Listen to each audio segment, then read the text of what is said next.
Salam, puji Tuhan. Halo. Bapak Ibu yang dikasihi oleh Tuhan Yesus, kalau kita melihat kejadian-kejadian atau beberapa bencana yang terjadi di bangsa kita ini, yang dimulai dari awal tahun, mulai peristiwa Sriwijaya Air, ada longsor di Sumedang, gempa di Sulawesi Barat, begitu juga kemarin ada banjir di Kalimantan Selatan. Ditambah lagi dengan pandemi COVID yang belum selesai, saudara. Kita tahu bahwa COVID ini pun semakin hari semakin bertambah orang yang terkena, saudara. Jadi kalau kita boleh terhindar dari semua itu, saya kira ini bukan karena kita bisa menjaga diri, bukan karena kita bisa merawat diri, tetapi ini adalah satu anugerah Tuhan yang Dia berikan kepada kita. Dan kalau kita lihat dan mendengar kejadian-kejadian seperti itu, pastilah kita ada rasa takut. Ada rasa gentar ketika menjalani hari-hari ini ke depan. Oleh sebab itu, saya rindu lewat firman Tuhan yang kita renungkan hari ini, bagaimana supaya kita tetap kuat, bagaimana supaya kita tetap tenang menjalani hari-hari ini ke depan. Walaupun diperhadapkan dengan berbagai tantangan dan kesulitan yang ada, kita perlu sekali berjalan bersama dengan Tuhan. Saya kira inilah kuncinya bagi kita, bagaimana supaya kita kuat, harus senantiasa berjalan bersama dengan Tuhan Yesus. Oleh karena itu, mari kita buka firman Tuhan dari Injil Markus.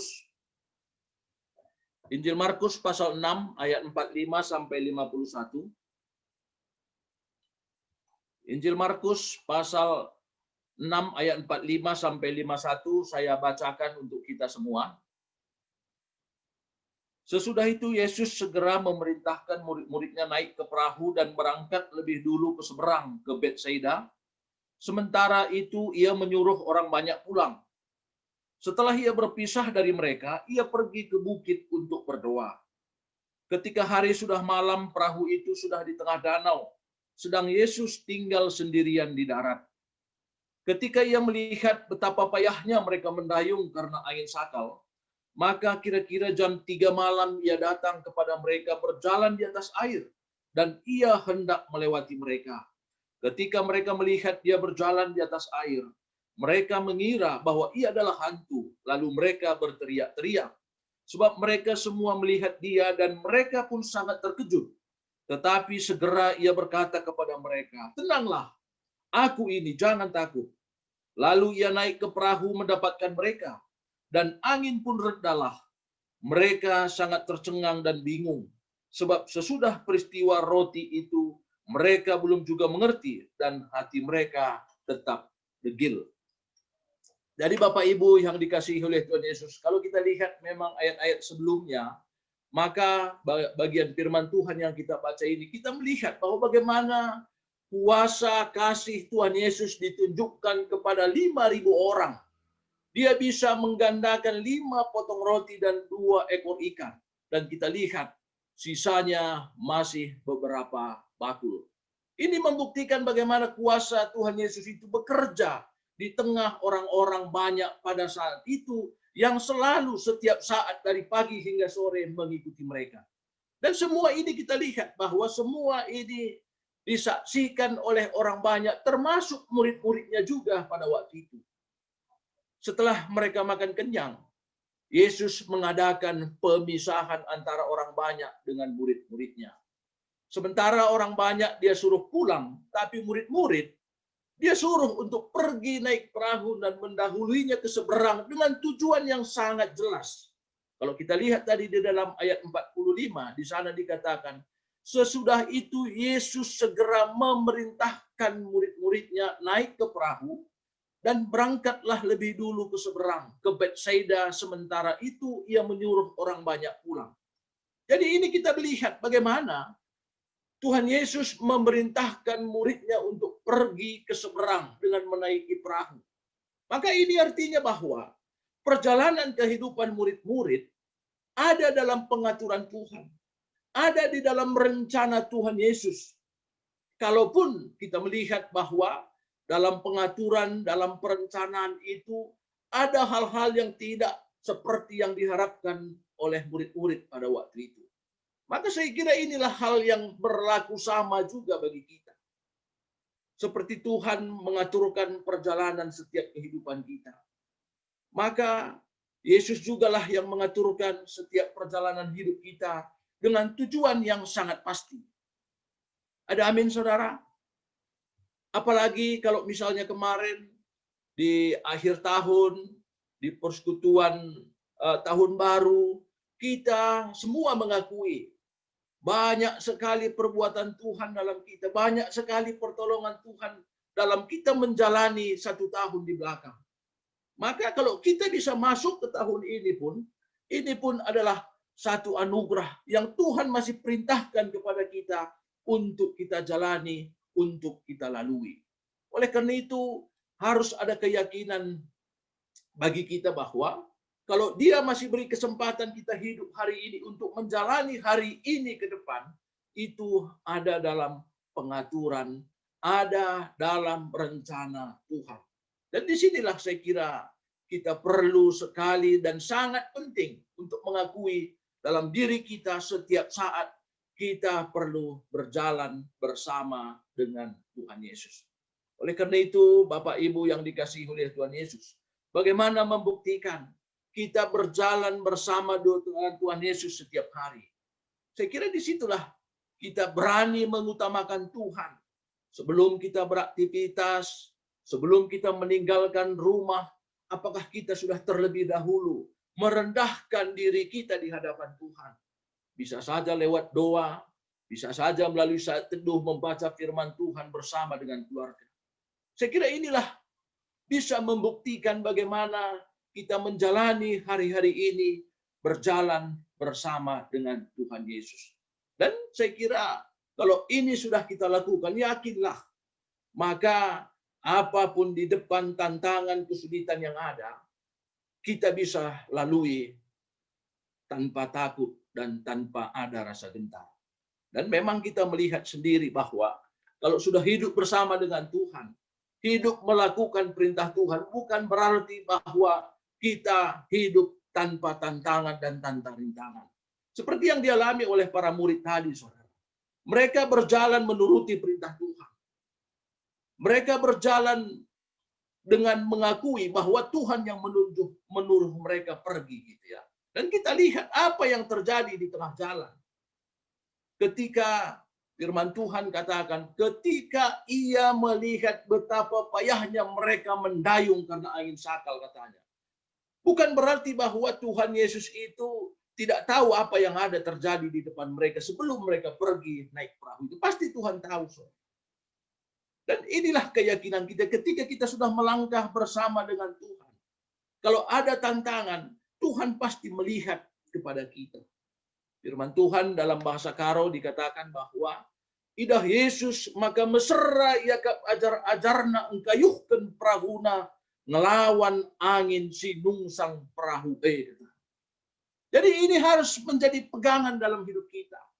Kalau kita mengalami satu kesulitan, kalau kita mengalami satu pergumulan di dalam hidup kita, Tuhan lihat, Tuhan hadir di sana.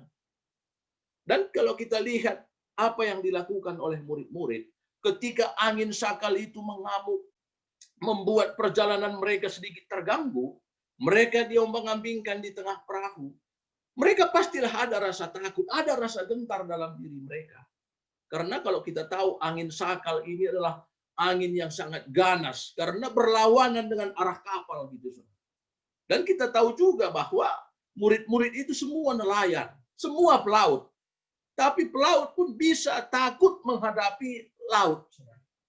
Dan saya kira kenapa Tuhan Yesus membiarkan dulu mereka dalam ketakutan. Dan disitulah pentingnya kalau kita sudah merasa berjalan bersama dengan Tuhan Yesus, tidak boleh apapun yang boleh kita takutkan, saudara. Mereka tidak memutar arah perahu mereka.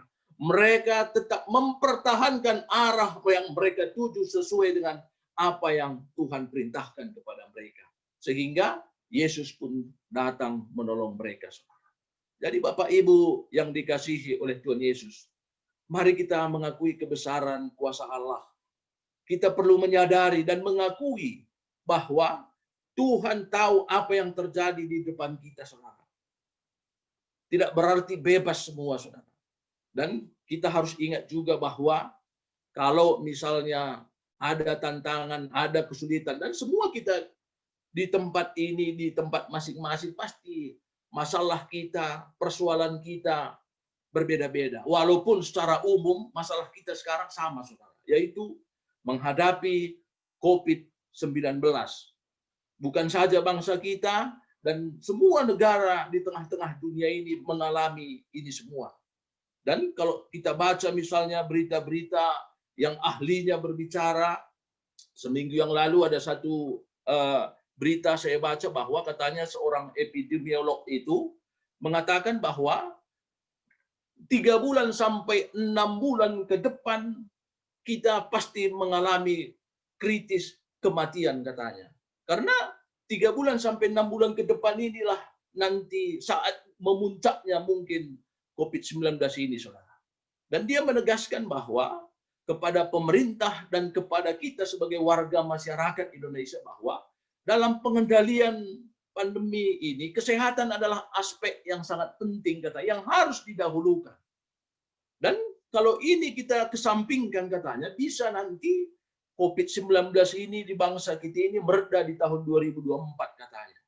Coba kita bayangkan, saudara. Jadi Bapak Ibu yang dikasihi oleh Tuhan Yesus, begitu pentingnya kita semua, apalagi anak-anak Tuhan, menjaga dan melakukan protokol kesehatan. Walaupun vaksin sudah tersedia dan sudah ada beberapa orang yang telah divaksinasi, termasuk Bapak Presiden kita kemarin, itu berarti bukan sudah bebas kita kemana-mana tanpa protokol kesehatan, saudara. Dan ini pasti menakutkan, karena kita tidak tahu, sudah divaksin pun katanya harus melaksanakan protokol kesehatan. Oleh karena itu, Bapak Ibu yang dikasihi oleh Tuhan Yesus, kalaupun ada masalah COVID yang melanda kita, melanda bangsa kita, kita harus yakin dan percaya kepada Tuhan. Dan harus selalu melangkah bersama dengan Tuhan. Dan tepat waktu, pasti Dia akan menolong dan memberkati kita semua. Dan hari ini juga firman Tuhan datang meneguhkan kita semua. Seperti Dia meneguhkan murid-murid pada waktu itu. Yang Dia katakan di ayat 49 ialah, tenanglah, aku ini, jangan takut, katanya. Dan firman Tuhan ini pun sampai kepada kita hari ini. Tenanglah, aku ini, jangan takut. Walaupun respon murid-murid pada waktu itu kita sangat negatif apa yang disampaikan ketika Tuhan Yesus datang menghampiri mereka, ya. Masa mereka katakan itu hantu gitu, ya. Padahal yang hadir itu adalah Kristus yang baru beberapa jam yang lalu mereka hidup bersama dengan mereka gitu. Dan Yesus sudah menunjukkan kuasanya. Dan Bapak Ibu yang dikasihi oleh Tuhan Yesus, mengapa Tuhan Yesus memperkenalkan diri? Tenanglah, aku ini, jangan takut, katanya. Saya kira satu penyebabnya ialah karena murid-murid pada saat itu hanya tertuju kepada gelombang, hanya tertuju kepada angin sakal, bagaimana mereka dapat mengatasinya dan dapat menghadapinya. Mereka lupa bahwa mereka sudah melangkah melakukan apa yang Tuhan perintahkan kepada mereka. Atau dengan kata lain, mereka terlalu sibuklah mencari jalan keluar atas masalah yang mereka hadapi. Mereka lupa yang menyuruh mereka pergi itu adalah Tuhan Yesus Kristus yang berkuasa menjaga, melindungi mereka.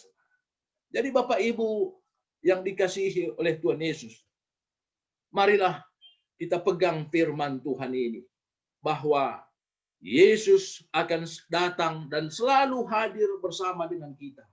Mengatakan kepada kita, tenanglah, aku ini, jangan takut. Oleh karena itu, ada rasa takut, ada rasa khawatir, ya tidak apa-apa, tapi jangan rasa takut. Rasa khawatir itu melebihi dari kekuatan kita, melebihi kemampuan kita, sehingga kita sudah takut keluar rumah, takut beraktivitas. Itulah yang salah, saudara.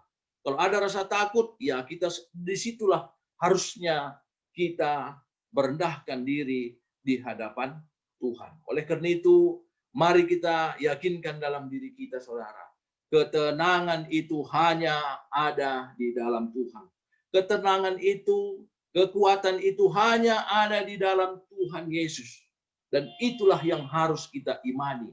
Itulah yang harus kita yakini.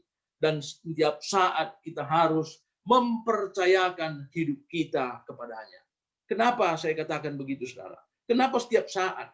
Karena kalau kita lengah, ragu-ragu atau bimbang mungkin terhadap kuasa Tuhan, itu sangat bahaya bagi kita, saudara. Kalau kita bimbang dan ragu akan kuasa Tuhan Yesus bisa menolong, bisa menyertai kita, kita bisa kehilangan kesempatan untuk melihat bagaimana kuasa Tuhan itu dinyatakan bagi kita. Oleh karena itu, marilah kita berjalan bersama dengan Tuhan. Seperti dari awal tadi saya katakan bahwa jangan lupa dulu, terlebih dahulu kita merendahkan diri di hadapan Tuhan. Berdoa, baca firman setiap saat. Saya kira inilah membuktikan kita berjalan bersama dengan Tuhan. Kalaupun tidak tahu kapan berakhir masalah pandemi ini, tapi kalau kita sudah yakin berjalan dengan Tuhan, maka bisa kita hadapi, bisa kita lalui, dan bahkan kita bisa terhindar dari semua itu. Oleh karena itu, Bapak Ibu yang dikasihi oleh Tuhan Yesus, mari kita terus mempercayakan hidup kita. Mintalah selalu kekuatan kepada Tuhan. Mintalah selalu kehadirannya ada dalam hidup kita. Supaya ya kita boleh dikatakan ke depan terus melangkah. Kalau Tuhan percayakan tahun ini diberikan kepada kita, saya yakin dan percaya sampai akhir tahun pun nanti begitu nyata campur tangan pertolongan Tuhan dalam kehidupan kita. Oleh karena itu, lewat firman Tuhan dalam kitab Injil Markus ini, boleh kiranya menjadi pegangan bagi kita. Tidak ada hal-hal yang harus ditakutkan melebihi dari kekuatan kita. Seperti tertulis dalam 1 Korintus 10 ayat 13 itu, bahwa pencobaan-pencobaan itu, pergumulan-pergumulan itu tidak pernah melebihi kekuatan daripada kita. Dan ketika kita dicobai, kata firman Tuhan, Dia hadir menolong dan memberi jalan keluar bagi kita. Oleh karena itu, biarlah firman Tuhan ini menjadi pegangan, menjadi kekuatan bagi kita, dan biarlah kita selalu berjalan bersama dengan Dia. Saya yakin Dia tidak pernah meninggalkan kita. Amin.